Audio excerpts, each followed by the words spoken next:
Usikum və nəfsi bitəqvallah. Həm sizi, həm özümü ilahi təqvaya riayət eləməyi, gizlin və aşkar, gecə, gündüz, Allahdan çəkinməyi, həyalı olmağı, imanlı olmağı, təqvalı olmağı tövsiyə edirəm. Bu cüməmizin ilk xütbəsində İslam dinində çox mühüm dəyərə malik və qorunması çox şeydən vacib olan bir ali dəyər, ailə barədə, ailənin qorunması barədə bir qədər danışacağım. Uca Allah Quran-ı Kərimin Nur surəsinin 32-ci ayəsində buyurur: وَأَنْكِحُوا الْأَيَّامَ مِنْكُمْ وَالصَّالِحِينَ مِنْ عِبَادِكُمْ وَإِمَائِكُمْ. Buyurur, öz aranızda olan, subay olanları, əməli salih nökərlərinizi, xidmətçilərinizi və kənizlərinizi evləndirin. Və ənkihu, yəni nigaha daxil eləyin. Davamında isə buyurur ki, İn yəkunu fuqara'a yughnihumullahu min fadlihi. Əgər onlar kasıb olarlarsa, Allah öz fəzli ilə onları varlı eləyər. Bu ayə bizə insanları, subayları bizim məsuliyyət dairəmizdə olan insanları, səlahiyyət dairəmizdə olan insanları evlənməyi Allah bizə əmr eləyir, onları evləndirməyi əmr eləyir. Subay qalmağı nə dinimiz, nə də Peyğəmbərimiz Əhl-i-Beyt bəyənmir. Və Hz. Rəsulullah sallallahu buyurur ki, İslamda ailə qədər sevimli və əziz olan heç bir bina yaranmayıb. Ən gözəl təşkilat İslam dinində ailədir. Mən bu mövzu barədə çox geniş danışmaq istəmirəm ailənin dəyəri haqqında. Ailənin dəyəri elə bu kəlmədə bəsdir ki, Peyğəmbərimizin hədisini sizə dedim ki, İslam dinində ailə dəyəri qədər heç bir böyük, daha gözəl bir bina qurulmayıb. Və bu mövzu barədə də çox danışmaq istəmirəm və qısaca bu suala cavab vermək istəyirəm. Bugünkü problemlərimizdən biri haqqında, ailə mövzusu ətrafında danışmaq istəyirəm. Ailəni qoruyan əsas şeylər nələrdir? Ailə nəyin əsasında qorunur? Nə qoruyub saxlayır ailəni ki, onlar olmasa dağılar ailə? Çox zaman biz ailəni qoruyub saxlayan faktorları başqa istiqamətdə axtarırıq. Ona görə əsas önəmli olan şeylər diqqətdən qaçır. Bəzən belə təlqin edirlər ki, ailədə sevgi azaldısa ailə dağılacaq. Xeyr, ailədə sevgi azalanda ailə dağılmır. Çünki ailəni qoruyan əsas məsələ sevgi deyil. Hardan baxsaq sevgi deyil. Sevginin də bir həddi var, yeri var, vacib nöqtələri var. O da mühümdür, əhəmiyyətlidir. Amma ailədə sevgidən daha dərin, daha vacib faktorlar var. Bəzən deyirlər qarşılıqlı hörmətdir. Bəli, mən də razıyam. Qarşılıqlı hörmət də vacibdir ailədə. Amma bu da əsas deyil. Ailəni qoruyan əsas iki məsələ var. İki mövzu var, iki şey var. Biri səbirdir, ikincisi fədakarlıqdır. Səbir və fədakarlıqdır qoruyan ailəni. Bu iki sütundur ki, saxlayır ailə evin, ailə binasın. Həzrəti Rəsulullah sallallahu buyurur ki, əgər kişi Allaha xatir, həmişə ailədə, ailə quran insanlar mövzunu Allaha xatir eləməyi bacarmalıdır. Yəni, ailə qurulanda ailənin qurulma binasının təməli Allaha xatir olmalıdır ki, ailə qoruna bilsin. Ona görə Peyğəmbər əvvəldə deyir ki, kişi Allaha xatir bunu eləsə, nə eləsə deyəcəm. Allaha xatir bir kişi öz yoldaşının pis xasiyyətinə səbr eləyib, onun hesabını Allaha tapşırsa, özü haqq hesab çəkmir də, tapşırır Allaha. Bir pis məsələn xasiyyəti var, tapşırır Allaha, Allah onun səbr etdiyi hər gecə gündüzə görə ona Həzrəti Əyyub Peyğəmbərin bəla müqabilində qazandığı səvabı ehsan eləyər. Siz təsəvvür edin, ailə qorunsun deyə Allah bir Peyğəmbərin savabını bir kişiyə ehsan eləyir. Bunu harda tapa bilərsiniz? Bunun müqabilində bir hədiyyə, bu boyda hədiyyə. Həzrəti Əyyub Peyğəmbər Allahın əzəmətli Peyğəmbəridir. Böyük bəla çəkmiş rəsuldur. Başına çox müsibətlər gəlib, amma o müsibətlərə rəğmən bir an belə olsun şeytanın təlqinlərinə uymadı, Allaha üsyan eləmədi. Allah ona nə mükafat veribsə, Peyğəmbərə xas mükafat, bir onu Allah özü bilir, bir də Həzrət Əyyub əleyhissalam. Amma biz onu bilirik ki, çox böyük mükafatdır Həzrət Əyyuba verilən. İndi təsəvvür eləyin, bir kişi bunu öz evində otura-otura da qazana bilir. Necə? Ailədə səbr etməklə, xanımın hər hansı bir nöqsanlı tərəfinə və yaxud da pis xasiyyətinə səbr etməklə söhbət əxlaqsızlıqdan getmir, elə başa düşməyin. Adi bir pis xasiyyət, adi bir nöqsan. Bir hədis qeyd olunur ki, deyir, mən Allahın, Peyğəmbər səllavatullahdandır bu hədis, deyir, mən Allahın mənə ailə haqqında buyurduqlarından belə nəticəyə gəldim ki, kişi xeylağı bir dənə əxlaqsızlıq istisna olmaqla heç bir halda boşanmamalıdır, ailəsini dağıtmamalıdır. Yəni Peyğəmbərin gəldiyi nəticədir ki, bu ki, yəni ailə bundan başqa heç bir xasiyyətimiz uyğun gəlmədi, məsələn onda bu nöqsan var idi, məsələn acıdil idi, belə deyingən idi, o birisidir, bunlara görə ailə dağıtmaq olmaz. Və mən bir hədis oxuyum sizə, yerinə düşüb elə burada, çox məşhur hədisdir, çoxunuz da bəlkə də bilirsiniz və insana çox təsir edən bir hədisdir. Buyurulur ki, bir ailə dağılanda, yəni talaq oxunanda, boşanma baş verəndə Allahın ərşi silkələnər. Yəni Allahın sevmədiyi halal əməldir. Boşanmaq, talaq halal əməldir, haram deyil. Heç kim ona görə günah qazanmır. Amma Allahın acığına gələn halaldır. Acığına gələn icazə verilən işdir. Allah sevmir ailə dağılmasını. Təbii ki, dediyim kimi istisna halları çıxmaq şərti ilə. Və Həzrət Peyğəmbər səllallahu davamında buyurur, ərinin pis əxlaqı qarşısında səbr eləyən qadına da Allah Teala Fironun zövcəsi Asiyanın savabı qədər savab bəxş eləyər. Bir qadın səbr eləyər kişinin hər hansı bir nöqsanına, Asiya xanımın savabını ona Allah hədiyyə eləyər. Bir kişi səbr eləyər, Allah ona Həzrət Əyyubun savabını səbr eləyər. Hər ikisi Quranda təriflənən insanlardılar. Hər ikisi Qur'anın bizə təqdim etdiyi tövhid qəhrəmanlarıdır. Allahpərəst insanlardır. Mömin və möminə nümunələridir. Quran Bəqərə surəsinin 187-ci ayəsində buyurur ki, Hunnə libəsul ləkum və əntum libəsun ləhunə. Hədisin mənası budur ki, onlar sizin libasınız, siz də onların libasısınız. Yəni, qadınlar kişilərin libasıdır ailədə, kişi də qadının libasıdır ailədə. Allah niyə? Oturaq bu Quranın misallarından danışırdıq biz keçən cümələrdə də.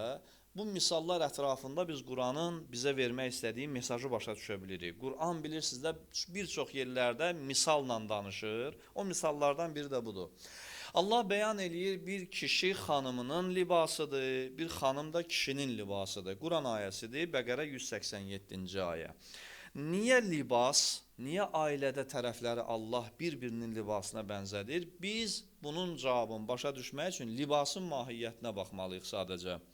Libasın təyinatı nədir? Ona görə Allah libas adlandırır ailə üzvlərini. Birinci mənası budur, soyuqdan və günün yandırmasından qorumaq. Libas bu təyinatlandır. Ailədə bir-birini zərərdən qorumaq üçündür. Yəni, sən ailə qurmursan ki, səni qorusunlar.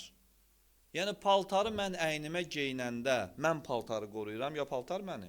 Günün libasından qoruyur. Paltar məni qoruyur. Ailə quranda da mən belə düşünməliyəm ki, mən öz xanımımın libası olacam, yəni onu qoruyacam. Müəyyən zərərlərdən gücüm çatan qədər qoruyacam. Bir təyinatı bax budur. İkinci təyinatı abır-həyanı qoruyur paltar. Eyb yerləri örtür paltar. Yəni paltarsız olsaq abır-həya gedər. Abır-həyanı qoruyur, eyb yerləri örtür. Yəni ailədə də tərəflərin vəzifəsi budur ki, bir-birinin abır-həyasını qorusunlar. Eyblərin açmaq əvəzinə eyblərin örtsünlər. Çünki ailə ən məhrəm yerdir. Orada bir-birinin nöqsanını daha rahat görə bilirlər. Daha rahat görünən yerdə nöqsan açılmamalıdır. Nöqsanı. Məsələn, olur ki, bəzən bir xanım məsələn öz ərində gördüyü nöqsanı öz rəfiqəsi ilə bölüşür və yaxud öz anası ilə bölüşür və ya öz hər hansı bir tanışı ilə bölüşür. Bu çox böyük günahlardan biridir. Həmçinin də kişi xeylağı. Gedir məsələn öz xanımının məhrəm bir problemi, məhrəm bir məsələn nöqsanın başqaları ilə bölüşməməlidir. Bu ailə daxili məsələdir. Necə ki məsələn paltarım, mənim paltarım, bədənimin altında olan yaranı sizə danışmır ki. Bədənim paltar dilə gəlib demir ki, ay Məşədi filan gec, Hacı Bəşirin paltarının mənim altında, məsələn, onun bədəninin filan yerində iz var, yara var, nə bilim, nəsə var. Paltar bunu danışmır ki heç kimə, susur, sükut eləyir, nöqsanı gizlədir. Ailə də belə olmalıdır ki, xanım kişinin, kişi xanımın nöqsanını gizlətməlidir. Nəinki faş etmək, nəinki danışmaq. Danışanda da o adama danışasan ki, onun da ağzı bütöv olsun və dərdübə çarə eləyə bilsin. Nəinki o da məsələn sevinə-sevinə gedib başqasının ocuna qoymasın. Üçüncü məsələ libasın önəmi. Libas həm də bir zinətdir. Yəni paltar həm bildik, günəşdən qoruyur, soyuqdan qoruyur, abır-həyanı qoruyur, həm də özlüyündə bir zinətdir. Biz paltarı seçəndə elə bu məqsədlə seçmirik ki, bədənimi qorusun, həm də seçirik ki, yaraşır, yaraşmır. Yəni qəşəngdir, qəşəng deyil, rənginə baxırıq, formasına baxırıq.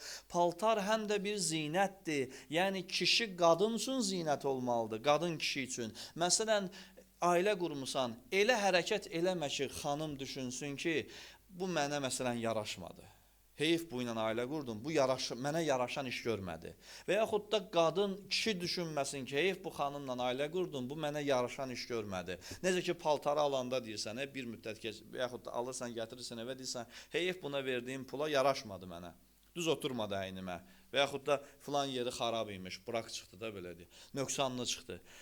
İnsan da öz ailəsində xanımının zinətinə çevrilməlidir. Kişi, xanım da kişinin zinətinə çevrilməlidir.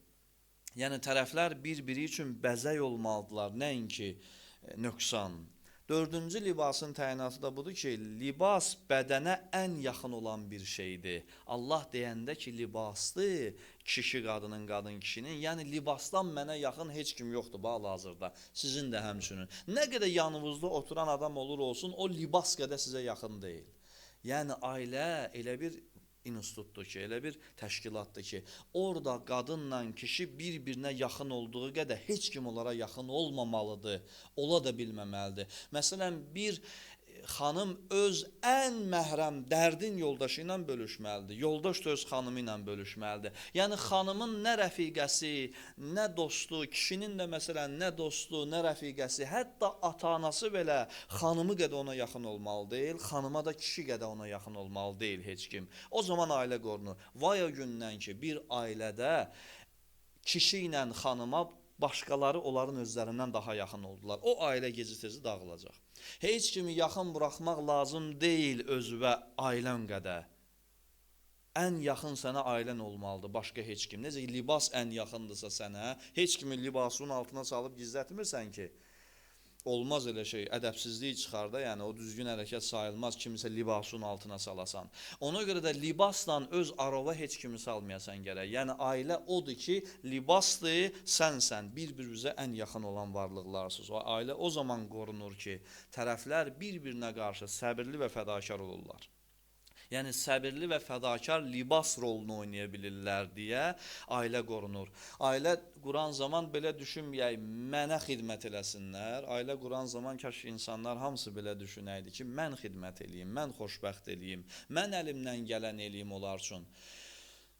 Çox belə nümunələr çəkmək olar sizə ki, Həzrət Peyğəmbər sallallahu da özü bəzən öz yaxınlarından, xanımlarından dil yarası alırdı. Bəzən Peyğəmbəri belə ailəsi səhv başa düşə bilirdi. İmamların da içində bəzən öz xanımlarından səhv hərəkətlər olub. Amma baxırsan onların rəftarına, davranışına çox böyük insan kimi davranırlar. Balaca uşaq kimi tez bir dənə balaca bir nöqsandan küstülər, dağıtdılar ailəni, boşandılar, belə hərəkətlər olmayıb. Elə çox uzağa getməyək, imamlardan, əhl-i-beytdən, Peyğəmbərdən nümunə çəkirik, elə gələk öz babalarımıza, öz nənələrimizə danışırlar bəzən ki, indiki dövrdən qat-qat çətin dövrlərdə yaşayıblar. İndiki zamandan da çətin şəraitlərdə yaşayıblar. Amma buna rəğmən bir-birinin hər bir xasiyyətinə mi deyək, ya bir pis xüsusiyyətinə mi deyək, səbrlə dözüblər.